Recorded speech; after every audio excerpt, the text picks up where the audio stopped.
Mujeres y su palabra, muchísimas bendiciones. Soy Ariani Sojo y hoy nos encontramos una vez más para leer la palabra de Dios en Segunda de Reyes, capítulo 7, capítulo 8 y capítulo 9. Damos gloria a Dios por este tiempo, por su palabra que nos levanta, que nos confronta, que nos transforma. Vamos a orar para decirle al Señor que tome el control. Padre Celestial, te damos gracias, Señor, por este tiempo. Gracias, Señor, por una oportunidad que nos das de glorificar tu nombre, de poder aprender, de podernos dejar guiar, Señor, por tu palabra. Te pedimos, Padre, que tomes el control de todo en el nombre de Jesús, que sea un tiempo de refrigerio para nuestra vida. Hoy venimos, Señor, como el ciervo bramando por las corrientes de las aguas. Hoy venimos sedientas, Señor, a clamar por tu palabra, a clamar por tu presencia. Hoy venimos sedientas, Señor, por una palabra directa de tu corazón para nosotras, Señor. Nos depositamos en tus manos. Nos alineamos a tu propósito en este día en el nombre de Jesús. Vamos a leer el capítulo 7. Oíd palabra de Jehová. Dijo entonces Eliseo: oíd palabra de Jehová. Así dijo Jehová: mañana a estas horas valdrá el silá de flor de harina un siclo, y 2 seas de cebada un siclo. A la puerta de Samaria, y un príncipe sobre cuyo brazo el rey se apoyaba respondió al varón de Dios y dijo: si Jehová hiciese ahora ventanas en el cielo, ¿sería esto así? Y él le dijo: he aquí, tú lo verás con tus ojos, mas no comerás de ello. Había a la entrada de la puerta 4 hombres leprosos, los cuales dijeron el uno al otro: ¿para qué nos estamos aquí hasta que muramos? Así que trataremos de entrar a la ciudad. Por el hombre que hay en la ciudad, moriremos en ella. Y si nos quedamos aquí, también moriremos. Vamos pues ahora y pasemos al campamento de los sirios. Si ellos nos dieren la vida, viviremos, y si nos dieren la muerte, moriremos. Se levantaron pues alrededor del anochecer para ir al campamento de los sirios, y llegando a la entrada del campamento de los sirios no había allí nadie, porque Jehová había hecho que el campamento de los sirios se oyese estruendo de carros, ruido de caballos y estrépito de gran ejército. Y se dijeron unos a otros: he aquí, el rey de Israel ha tomado a sueldo contra nosotros a los reyes de los heteos y a los reyes de los egipcios para que vengan contra nosotros. Así se levantaron y huyeron al anochecer, abandonando sus tiendas, sus caballos, sus asnos y el campamento que estaba, y habían huido para salvar sus vidas. Cuando los leprosos llegaron a la entrada del campamento, entraron en una tienda y comieron y bebieron, y tomaron de allí plata y oro y vestidos, y fueron y lo escondieron, y vueltos entraron en otra tienda, y de allí también tomaron y fueron y lo escondieron. Luego se dieron el uno al otro: no estamos haciendo bien, hoy es día de buena nueva, y nosotros callamos, y si esperamos hasta el amanecer, nos alcanzará nuestra maldad. Vamos pues ahora, entremos y demos la nueva en la casa del rey. Vinieron pues y gritaron a los guardas de la puerta de la ciudad, y les declararon diciendo: nosotros fuimos al campamento de los sirios, y he aquí que no había allí nadie, ni voz de hombre, sino caballos atados, asnos también atados, y el campamento intacto. Los porteros gritaron y lo anunciaron dentro en el palacio del rey. Y se levantó el rey de noche y dijo a sus siervos: yo os declararé lo que han hecho los sirios. Ellos saben que tenemos hambre y han salido de las tiendas y se han escondido en el campo, diciendo: cuando hayan salido de la ciudad, los tomaremos vivos y entraremos en la ciudad. Entonces respondió uno de los siervos y dijo: tomen ahora 5 de los caballos que han quedado en la ciudad, porque los que quedan acá también perecen con toda la multitud de Israel que ya ha perecido. Y enviemos y veamos qué hay. Tomaron pues 2 caballos de un carro, y envió el rey al campamento de los sirios diciendo: id y ved. Y ellos fueron y los siguieron hasta el Jordán. Y he aquí que todo el camino estaba lleno de vestidos enseres, y los sirios habían arrojado por la premura. Y volvieron los mensajeros y lo hicieron saber al rey. Entonces el pueblo salió y saqueó al campamento de los sirios. Fue vendido 1 seah de flor de harina por 1 siclo y 2 seas de cebada por 1 siclo, conforme a la palabra de Jehová. Y el rey puso a la puerta de aquel príncipe cuyo brazo él se apoyaba, y lo atropelló el pueblo a la entrada y murió, conforme a lo que había dicho el varón de Dios. Cuando el rey descendió a él, aconteció pues de la manera que Dios había hablado al rey, diciendo: 2 seas de cebada por 1 siclo, y el seah de flor de harina será vendido por 1 siclo mañana. A estas horas, a la puerta de Samaria, a lo cual aquel príncipe había respondido al varón de Dios, diciendo: si Jehová hiciese ventanas en el cielo, ¿pudiera suceder esto? Y él dijo: he aquí tú lo verás con tus ojos, mas no comerás de ello. Y le sucedió así, porque el pueblo le atropelló la entrada y murió. Amén. Bueno, vemos cómo el tiempo de Dios es perfecto. En el momento culminante de la hambruna descrita en el capítulo 6, Eliseo profetizó que pronto el Señor le pondría fin. En el tiempo perfecto de Dios, no la amenaza del rey, fue lo que puso a la hambruna al día siguiente. Cuando Eliseo profetizó la liberación por parte de Dios, los oficiales del rey dijeron que no podía suceder. La fe y la esperanza, mujeres, de los oficiales se había ido, pero las palabras de Dios se hicieron realidad de todos modos, y eso lo vimos más adelante en los versículos 14 al 16. Y es que algunas veces nosotras nos preocupamos por problemas cuando debemos de estar buscando oportunidades. En vez de enfocarnos en lo negativo, vamos a desarrollar una actitud de expectativa. El decir que Dios no puede rescatar a alguien o que una situación es imposible, lo único que demuestra es nuestra falta de fe. De acuerdo con la ley, no se permitía que los leprosos estuvieran dentro de la ciudad, pero dependían de la caridad de las puertas de la ciudad. Debido a la hambruna y a la presencia del ejército sirio, su situación realmente era desesperante. Y lo vemos donde ellos dicen: bueno, si nos quedamos aquí moriremos, si nos movemos moriremos, entonces hagamos algo mejor, vamos al campamento sirio. Y cuando los leprosos descubrieron el campamento desierto y se dieron cuenta que sus vidas habían sido salvadas, vemos cómo mantienen las buenas noticias para ellos.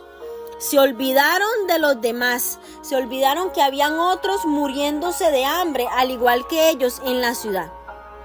Las buenas nuevas acerca de Jesucristo, mujeres, deben de ser anunciadas también, ya que ninguna noticia es tan importante como esta. No debemos olvidarnos de aquellos que se están muriendo sin conocer a Jesús. No debemos preocuparnos tanto por nuestra propia fe que rechacemos anunciarle a aquellos que nos rodean. Nuestras buenas noticias, como la de los leprosos, no esperarán hasta mañana. Debemos hacerlo ahora.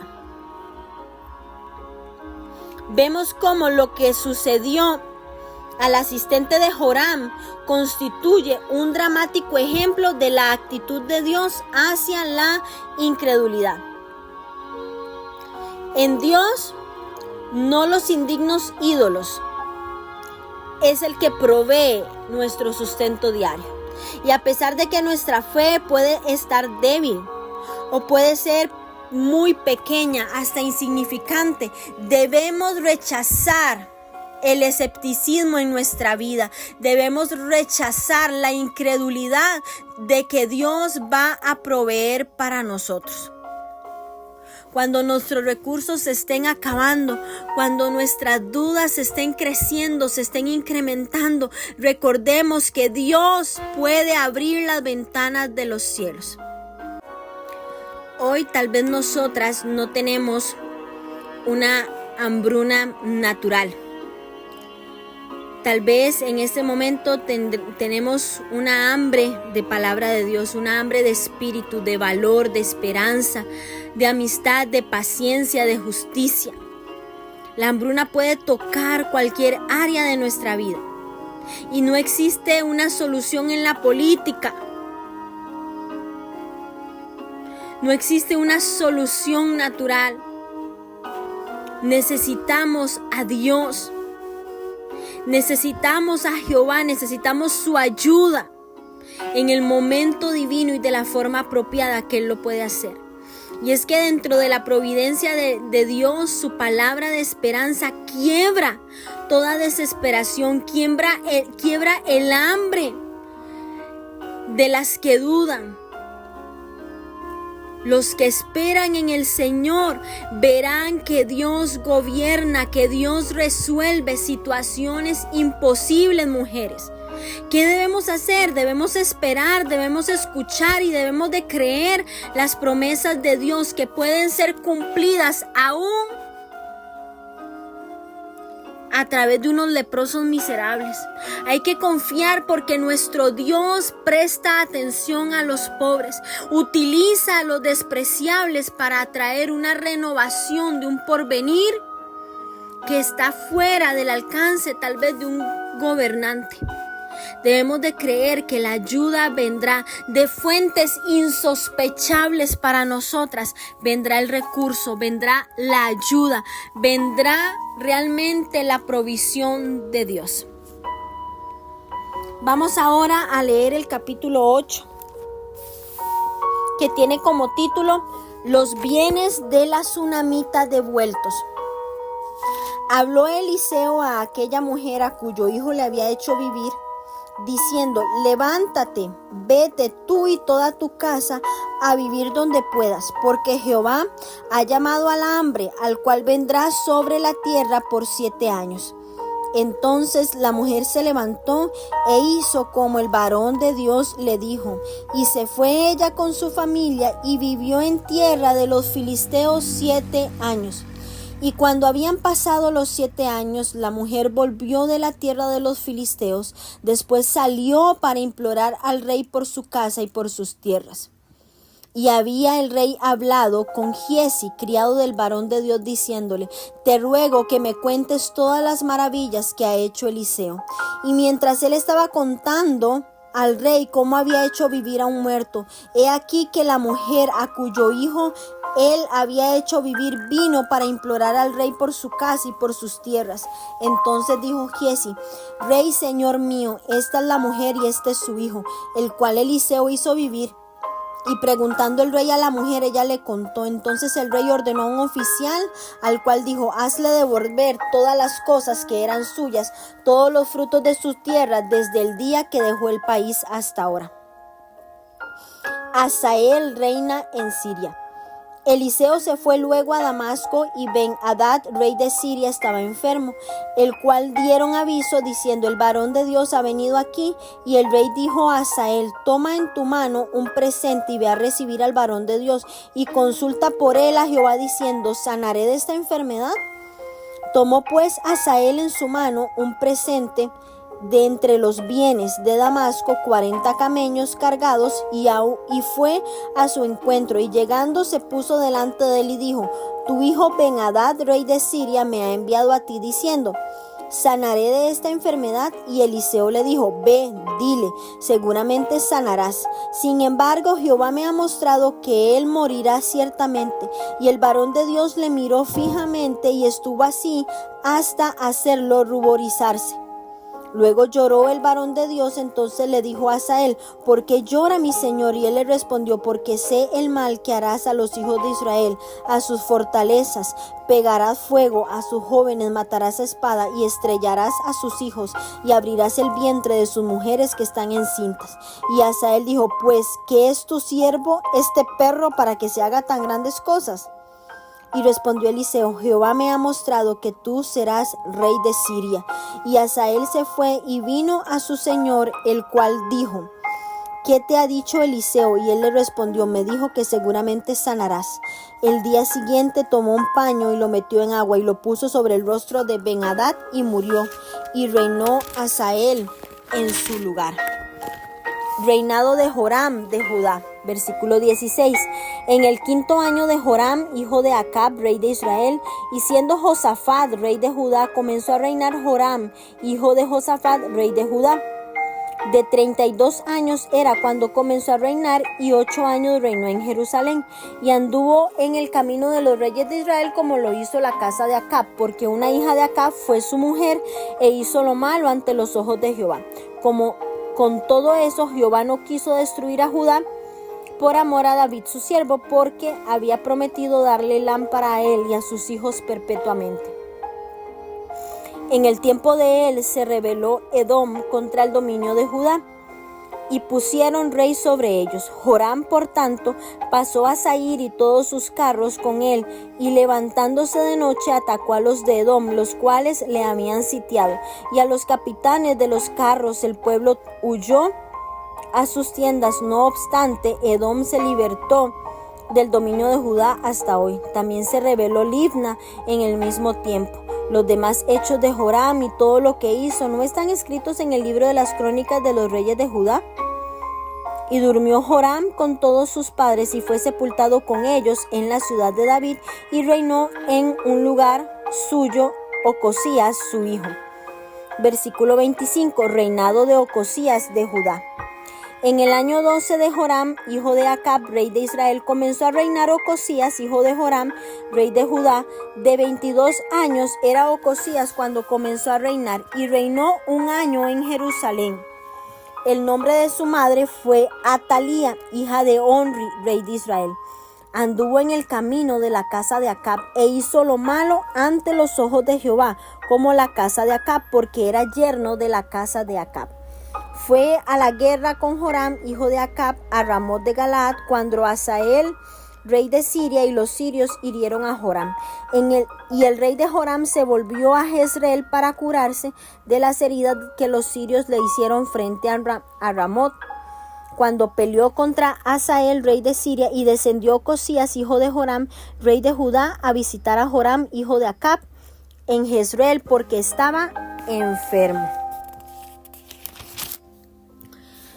Bueno, el sitio de Samaria a manos de Ben-Hadad posiblemente ocurrió después de los 7 años de hambruna, y tal vez el narrador lo que hizo fue que retrotrajo el relato para incluir detalles sobre esta persona en particular a quien Dios sustentó. Que no siga un orden cronológico resalta su importancia. Esta historia demuestra la fidelidad de Dios al salvar y restaurar a quienes lo honraron, en contraste con aquellos a quienes el Señor atribuyó la hambruna. Posiblemente la narración sobre la tsunamita animó al remanente exiliado, y el Señor la había enviado junto con su familia fuera de Israel para preservar sus vidas. Aquí no solo la llevó de vuelta a su tierra, sino que también le va a devolver sus posesiones. Vemos cómo era una práctica común que una persona consultara al Dios sobre su destino, de manera que esto no es una indicación de que Ben-Hadad se haya vuelto al Señor. Cuando Eliseo le dijo a Hazael que éste pecaría grandemente, Hazael protestó, asegurando que jamás haría algo semejante. Hazael le dice que él no cree que va a hacer eso, y no reconoció su potencial personal hacia el mal. Y es que en nuestra sociedad, mujeres, es fácil pensar que estamos por encima del pecado, que estamos por encima de la maldad y que podemos controlar nuestras acciones. Pensamos que nunca vamos a caer tan bajo. Por el contrario, debemos ver estos ejemplos bíblicos, echar un vistazo realista y admitir que nuestro potencial hacia el mal es igual que cualquiera de estas personas. Y cuando reconocemos eso, que nosotros tenemos tendencia al mal, es donde vamos a poderle pedir fortaleza a Dios para resistir a la maldad. Vemos cómo aquí no solo Él cuida a una mujer, sino que la vuelve a llevar de vuelta. Las palabras de Eliseo acerca del trato de Hazael hacia Israel, vamos a ver cómo se van a cumplir, porque a partir de aquí la narración se centra más en los reyes de Israel y de Judá y menos en el papel del profeta Eliseo. Aparentemente Hazael tenía conocimiento de que sería rey porque ya lo habían ungido, pero fue impaciente y en vez de esperar el tiempo de Dios, tomó el asunto en sus manos, matando a Ben-Hadad. Dios utilizó a Ben-Hadad como un instrumento de juicio en contra de los israelitas desobedientes. Vemos cómo este libro de Reyes regresa ahora a los acontecimientos ocurridos en el reino de Judá. Durante el reinado de Joram en Israel, otro Joram se había convertido en rey de Judá. Se trata del quinto gobernante del reino del sur, al contrario de su padre Josafat. Era un rey malvado. Joram estaba en una gran medida bajo la influencia de Atalía, que era la hija de Jezabel y Acab. Vemos cómo esta información sobre Atalía, esposa de Joram, acentúa la poderosa influencia de una mujer en los patrones morales y espirituales de su esposo. Y en este caso lo vamos a ver que para mal. Atalía se casó con Joram para afianzar la alianza entre Josafat y Acab. Era hija de la malvada Jezabel y como cual madre, tal hija. Indudablemente ella adoraba también a Baal. El rey Josafat arregló el matrimonio. Atalía siguió los caminos idólatras del reino del norte, trayendo la adoración de Baal ahora a Judá y dando inicio a la decadencia del reino del sur. Cuando Joram muere, su hijo Ocosías llega a ser rey. Luego, cuando Ocosías fue muerto en batalla, Atalía asesinó a todos sus nietos, con excepción de Joás, y se hizo a sí mismo reina. El matrimonio de Joram pudo haber tenido una ventaja política, pero espiritualmente implicó la muerte. Y a pesar de que Judá y Edom compartían una frontera común y tenían un antepasado común, que era Isaac, las dos naciones peleaban continuamente. Edom había sido un tributario del Reino Unido de Israel y luego del reino del sur de Judá, desde los días de David. Es en esos momentos donde Edom se rebeló en contra de Joram y declaró su independencia. Joram marchó inmediatamente para atacar a Edom, pero falló su emboscada. Por lo tanto, Joram perdió alguna de sus fronteras como castigo de no haber honrado a Dios. Vemos cómo el sexto rey de Judá fue Ocosías, quien no debe ser confundido con el octavo rey de Israel. Ocosías era el hijo menor de Joram y continuó con las prácticas paganas de la casa de Acab. Fue un rey malvado como su padre Joram y recibió la influencia de la idolatría de Atalía. El modelo habría sido establecido por su madre Atalía, que era la hija de Acab, y por su propia esposa, que también pertenecía a la familia de Acab. Juntos llevaron a la nación por un camino peligroso de decadencia que va a culminar con el exilio de Judá a Babilonia. A pesar de que era el hijo más joven, tomó el trono porque el resto de sus hermanos habían sido llevados en cautiverio cuando los filisteos y los árabes los atacaron sorpresivamente. La madre de Ocosías, Atalía, hija de Acab y de Jezabel, anteriores reyes de Israel, era nieta de Onri, padre antecesor y antecesor de Acab, y la maldad de Acab y de Jezabel se extendió en Judá por medio de Atalía. Jezreel era el lugar en donde se encontraba el palacio de verano de los reyes de Israel. Bueno, este capítulo es muy hermoso porque primero vemos cómo la mujer de Sunem con su familia acata los consejos de Eliseo de abandonar sus tierras y el país debido a la gran hambre de 7 años. Y recordemos que en Egipto también fueron 7 años de hambre en la época de José. No podemos estar seguros si se trata de la misma hambruna del capítulo 6, pero en ambos casos el profeta muestra su presencia de eventos futuros. Vemos cómo ella es obediente y por eso Dios preserva su vida. Vemos una vez más cómo la obediencia marca la diferencia. Y vemos cómo se le hizo justicia. Algo que me llamó la atención también de este capítulo es que vemos que se presenta Giezi,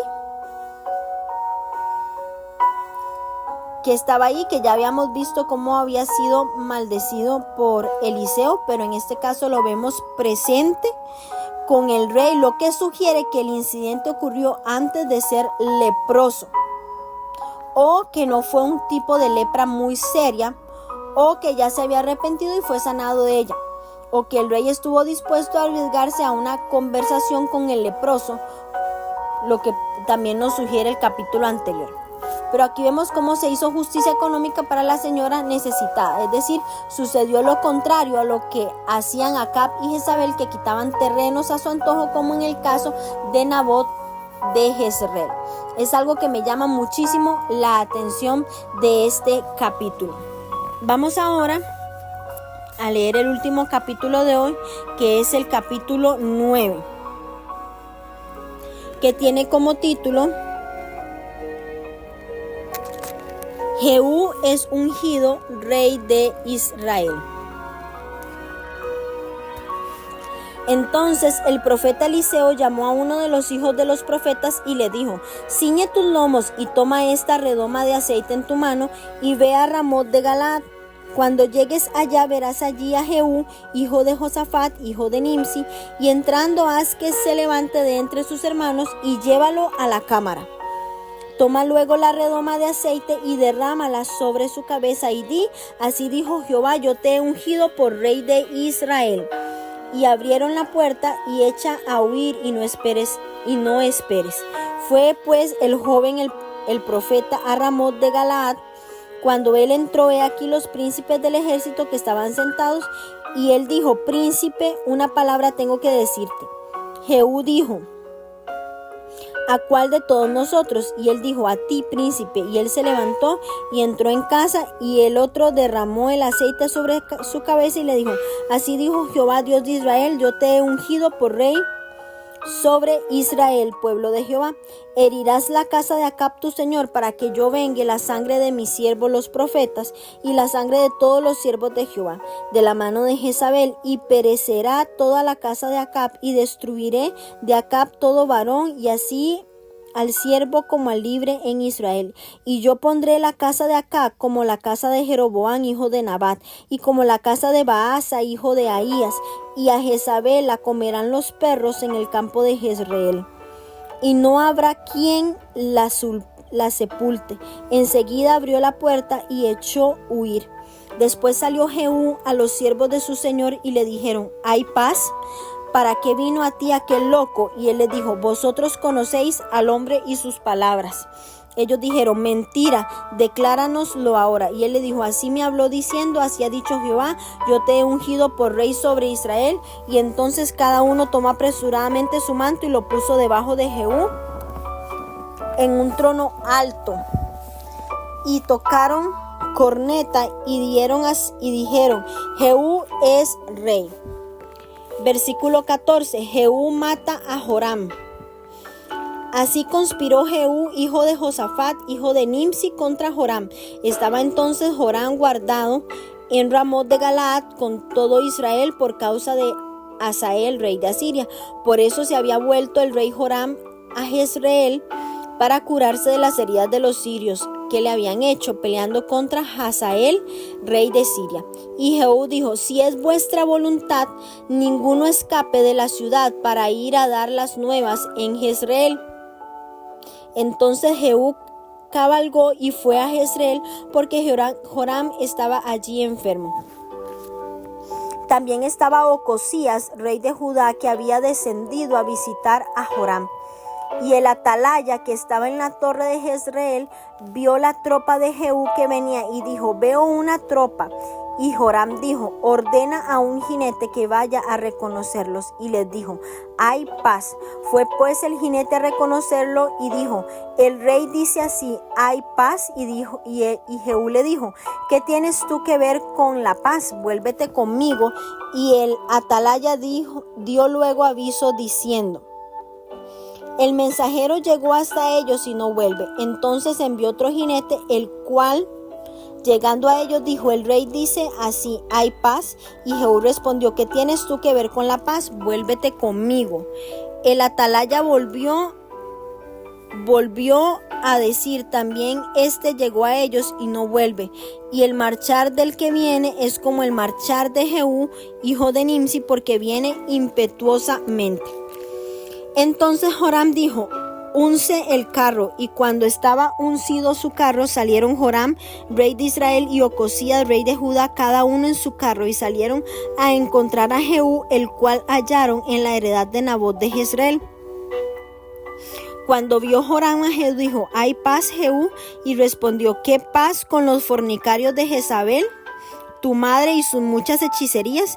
Entonces Joram volvió las riendas y huyó y dijo a Ocosías: traición, Ocosías. Pero Jehú entesó su arco e hirió a Joram entre las espaldas, y la saeta salió por su corazón, y él cayó en su carro. Dijo luego Jehú a Bidkar, su capitán: tómalo y échalo a un extremo de la heredad de Nabot de Jezreel.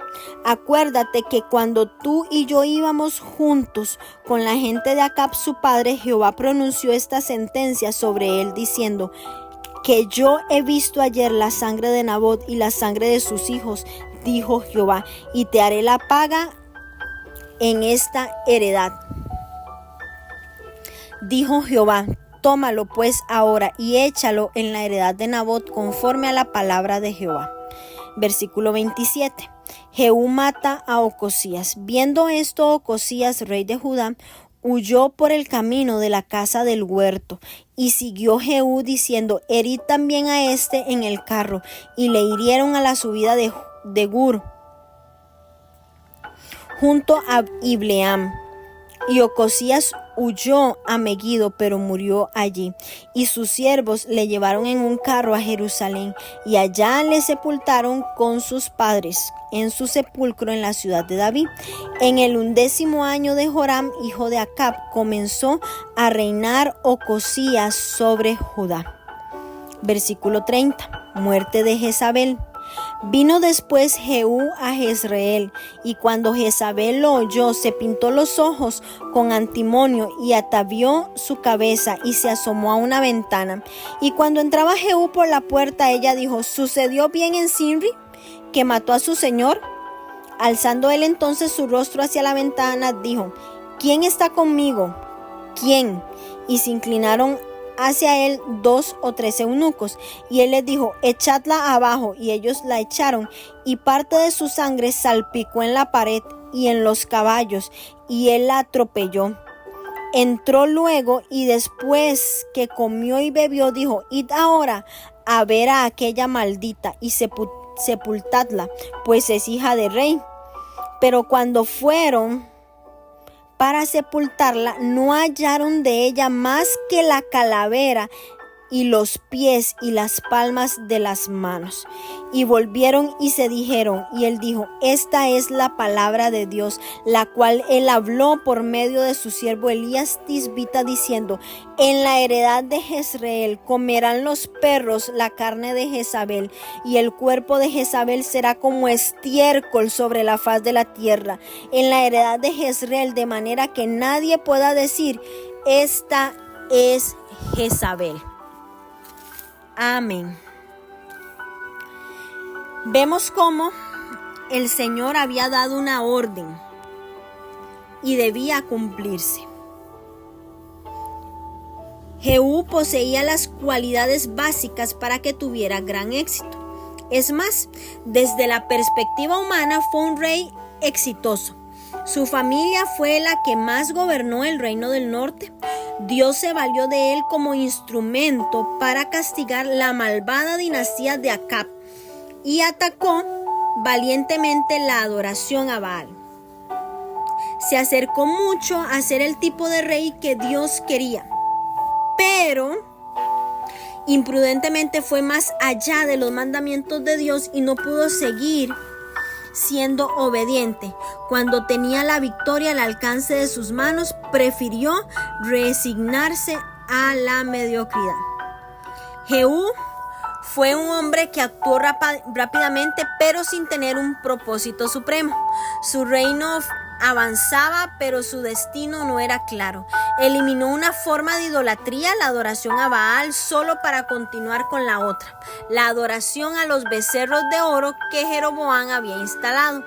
Podría haber hecho grandes cosas para Dios si hubiera permanecido obediente al único que lo hizo rey. Aun cuando cumplió las instrucciones de Dios, Jehú demostró que no estaba completamente consciente de quién lo dirigía.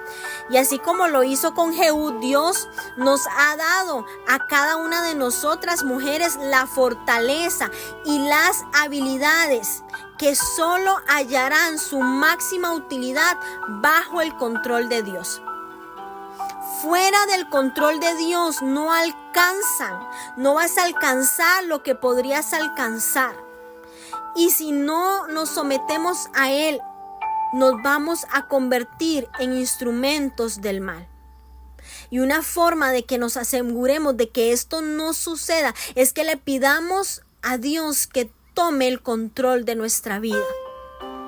Su presencia en nuestra vida hará que nuestras fuerzas naturales, que nuestras habilidades sean plenamente y exclusivamente para Él. Jehú tuvo puntos fuertes. Él tomó el control del trono que tenía la familia de Acab y destruyó su influencia. Fundó una nueva dinastía más larga, la dinastía más larga del reino del norte. Fue ungido por Elías y confirmado por Eliseo. Vemos cómo va a destruir la adoración a Baal. Pero tuvo debilidades. Tuvo una visión imprudente acerca de la vida que lo hizo temerario y lo hizo propenso al error. Adoró los becerros de oro de Jeroboam y se dedicó a Dios solo hasta el punto donde servía a sus propios intereses. De este hombre aprendemos que un compromiso valiente necesita control porque puede acabar en imprudencia. La obediencia incluye tanto la acción como la dirección. Y hay un versículo clave que me gusta muchísimo. Mas Jehú no cuidó de andar en la ley de Jehová, Dios de Israel, con todo su corazón, ni se apartó de los pecados de Jeroboam, al que había hecho pecar Israel. Jehú pudo haber sido diferente, pero lamentablemente no supo someterse a Dios. El Señor le había ordenado a Elías que ungiera a Jehú, comandante del ejército de Joram, como el rey de Israel. Eso fue en Primera de Reyes, capítulo 19, versículos 16 y 17. Pero la tarea quedó a cargo de Eliseo, quien le dio a uno de los hijos de los profetas instrucciones específicas para cumplirlas. Además de ser sucesor a Joram, Jehú recibió la orden de ejecutar el juicio que Dios había emitido contra la casa de Acab. Y vemos cómo ese juicio había sido dado en Primera de Reyes, capítulo 21, versículos del 21 al 24. La instrucción del mensaje del profeta: así dijo Jehová, Dios de Israel. Especialmente tras los numerosos incidentes que probaron que los profetas de Israel hablaban la palabra de Dios. Era importante para enmarcar el derramamiento de sangre que el autor estaba por descubrir.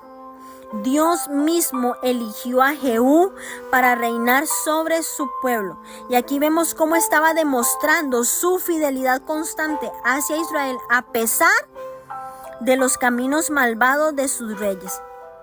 Jehú obedecía las órdenes divinas, actuando como un instrumento designado para juzgar a Jezabel y a la casa de Acab. El ejército de Israel recibió con agrado a Jehú como rey. La dinastía de Acab terminaría como la de Jeroboam y Baasa. Ahías había profetizado el fin de la dinastía de Jeroboam, y esto se cumplió por medio de Baasa, el profeta Jehú, no el rey. Jehú habló luego el fin de la familia de Baasa, y esto también se cumplió, el fin de la familia de Acab. Por lo tanto, era seguro. Dios lo iba a hacer realidad. A pesar de la entusiasta recepción militar del rey recién ungido, Jehú comenzó a exigir un patrón de prueba, un patrón de lealtad. Si los príncipes lo apoyaban,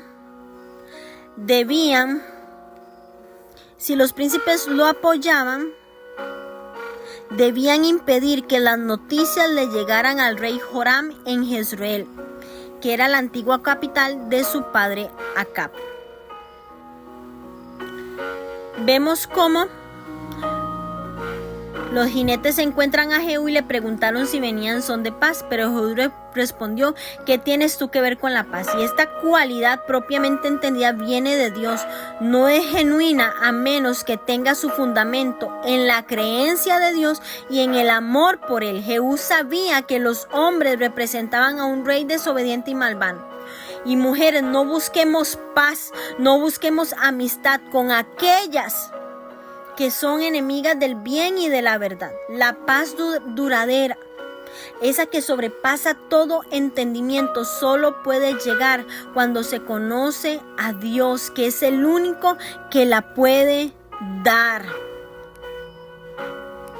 Las fornicaciones de Jezabel no tenían que ver con la vida sexual, sino con la espiritualidad dedicada a Baal, ya que la evidencia existente sugiere que fue leal a su esposo. Y este uso del término sugiere menosprecio hacia las prácticas paganas mezcladas con la prostitución ritual y sagrada, y también con la magia imitativa de los amuletos de la diosa de la fertilidad del balaísmo. Las palabras de Jehú Adbidkar vemos cómo enfatizan que estaban cumpliendo la palabra de Jehová.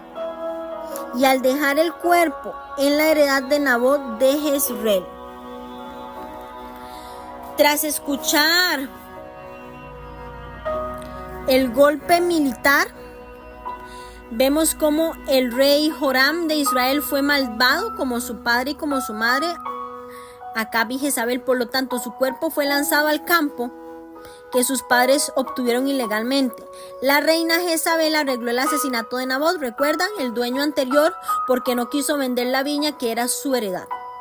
Acab ni siquiera se imaginó que ese campo sería la tumba de su hijo malvado. Vemos ahora el segundo paso, que es la muerte de Ocosías, que él muere igualmente asesinado. Al escuchar el grito de peligro y ver el asesinato de su tío, huyó en su carro hacia el sur, probablemente con la esperanza de encontrar leales a la casa real, pero en Betagán fue herido cuando Ibleam y murió en Megiddo. Luego fue enterrado en Jerusalén. De esa manera se eliminó a Ocosías como fuente de la venganza por el asesinato de su familia. En la Biblia encontramos varias referencias sobre los eunucos. En el sentido griego, eunuco significa cuidador de lechos. Ese es el uso más frecuente en la Biblia. Era el trabajo de los esclavos en las cortes reales. Algunos estaban a cargo del harén real. La reina Esther tenía un eunuco a su servicio llamado Ataca. Para realizar este trabajo, los hombres eran castrados. Esta era una práctica de los pueblos paganos. Aunque la perversa reina Jezabel tenía eunucas a su servicio, el etíope a quien evangelizó y bautizó Felipe era un eunuco servidor del palacio de la reina Candace. Algunos eunucos, además de cuidar del harén real, servían en la educación de los niños del rey. Daniel en Babilonia fue servido por varios eunucos. Melzar estaba a cargo del cuidado de Daniel.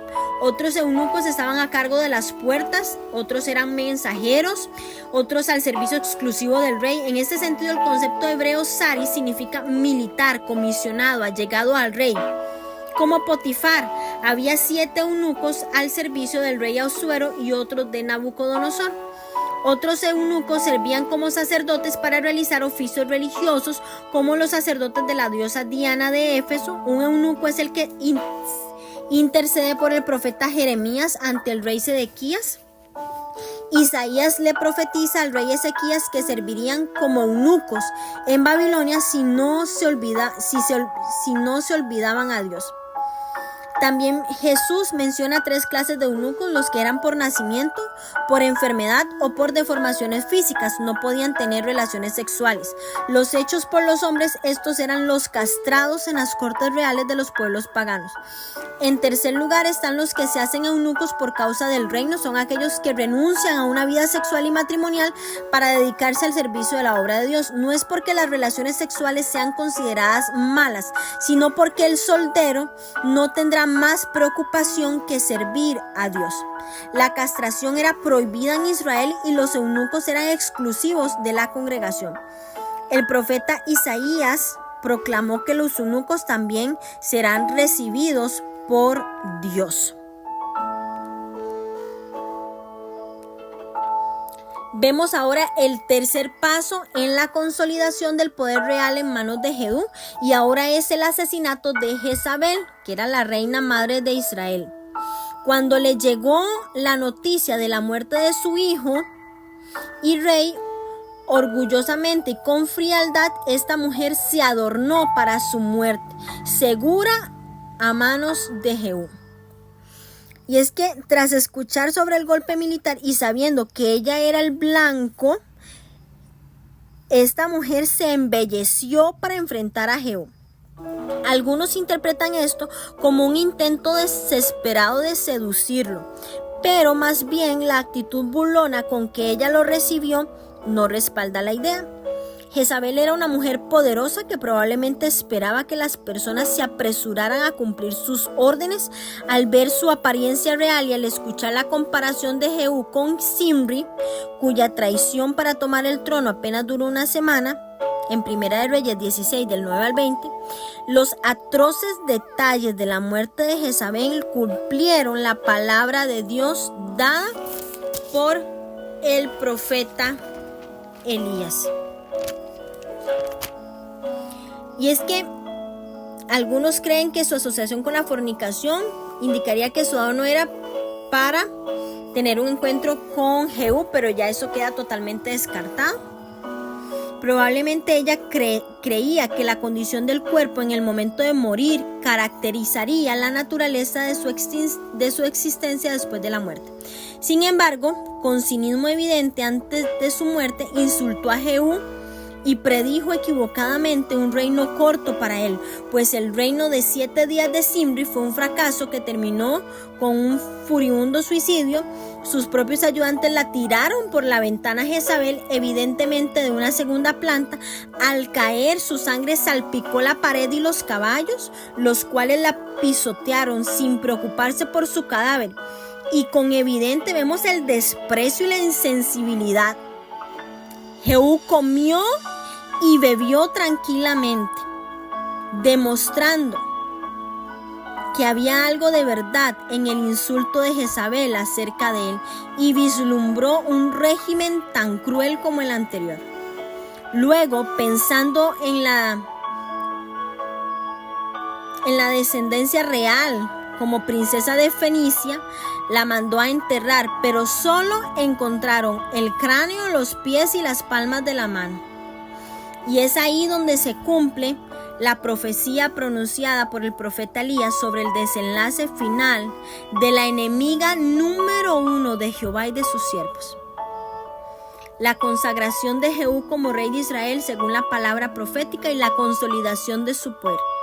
Este capítulo y el que sigue nos demuestran el cumplimiento implacable e inevitable de la palabra de juicio pronunciada contra la casa de Acab, hijo de Omri, el fundador de la dinastía. El papel de Eliseo no es muy prominente aquí, pero sí vemos el cumplimiento.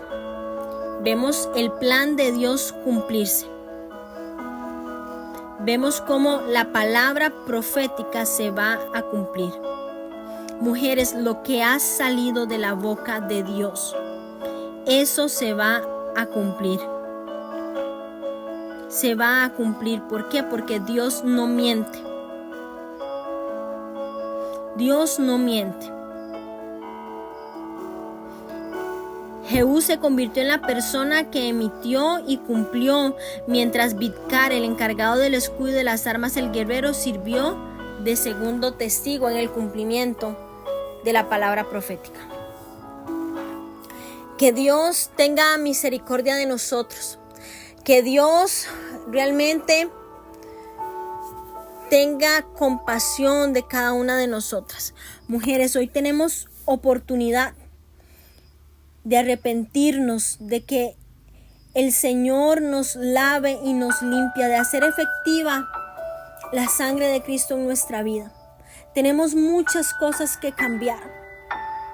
Tenemos muchas cosas que pedirle al Señor que nos transforme. No seamos como estos reyes, como estos hombres, como estas mujeres que lo que heredaron fue maldad. Que hoy le digamos al Señor: ven y sana nuestra tierra. Ven y sana, Señor, nuestro corazón. Ven y sana el dolor. Ven y sánanos, Señor, del pecado. Límpianos, perdónanos del pecado, de la maldad, de la iniquidad, de la rebelión. Quita de nosotras todo rastro de maldad. Quita de nosotras todo rastro de pecado. Quita de nosotras, Señor, todo lo que no es tuyo. Que podamos agradarte. Que podamos vivir en santidad, en integridad, honrándote en cada área de nuestra vida. Señor, que no seamos como estos reyes, que no seamos como Atalía, Señor, que busca usurpar el trono. Que no seamos, Señor, como Jehú, que obedeció a medias. Señor, que nuestra generación no sea recordada por la maldad, sino que sea recordada, Señor, porque somos portadores de buenas noticias. Que seamos recordados por la obediencia. Dígale, mujer: yo quiero que mi generación sea recordada por la santidad, por la obediencia, por la consagración, porque decidió tener a Dios como su único Dios. Señor, esto te lo pedimos en el nombre poderoso de Jesús. Amén y amén.